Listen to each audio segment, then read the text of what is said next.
Although it shows signs of promise, Welcome to Derry is off to a shaky start with an overstuffed ensemble, an unfocused plot, and a disappointing dearth of genuine scares. Andy Muschietti, the director of both movies, is back in the director's chair for the pilot episode, but he fails to recapture what made it Chapter 1 so great, and he doesn't seem to have learned from the mistakes of it Chapter 2. Instead, he's doubling down on them in a middling series premiere that doesn't inspire much hope. The cold open of this pilot episode sets the mood beautifully. It starts with an innocent setup that quickly turns sinister. A seemingly nice, ordinary family picks up a little boy wandering at the side of the road and promises to reunite him with his parents. But he gradually realizes there's something wrong with this family. The kids start terrorizing their new passenger, the dad ignores the boy's pleas to stop and let him out, his door won't open, and something unholy wants to get out of the mother's womb. Taken on its own, this opening sequence is a perfect little horror short. It's got everything: a creepy atmosphere, a protagonist who's easy to root for, villains who initially seem harmless before they take an unsettling turn, and a gruesome, gory payoff with the mom giving birth to a winged demon.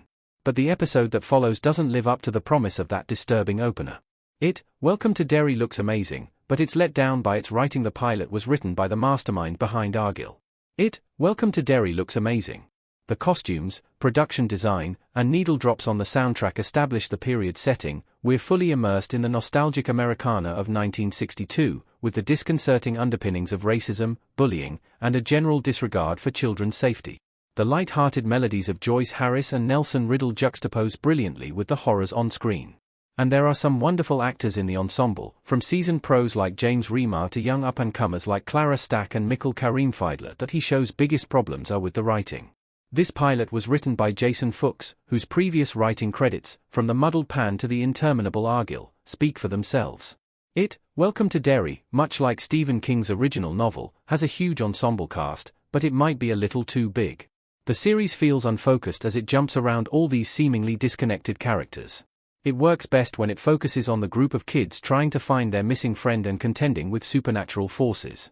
That's when it feels the most like it, and the most like a show I'm excited to come back to. Much like in the movies, CGI effects ruin some of the scares. The reveal of the monster baby in the opening sequence completely deflates the tension that the scene built so masterfully, because it looks so fake and cartoonish. It looks like something out of a Resident Evil game. The lampshade made of human faces is a terrifying sight, until the mouths start to move, when it just becomes goofy. There's nothing in this episode that's as hilariously unterrifying as the walking Paul Bunyan statue from it Chapter 2, but there's nothing that's as genuinely frightening as Mrs. Kersh either. Welcome to Derry shows signs of promise, but it's off to a rough start. It's not very scary and it's not very focused.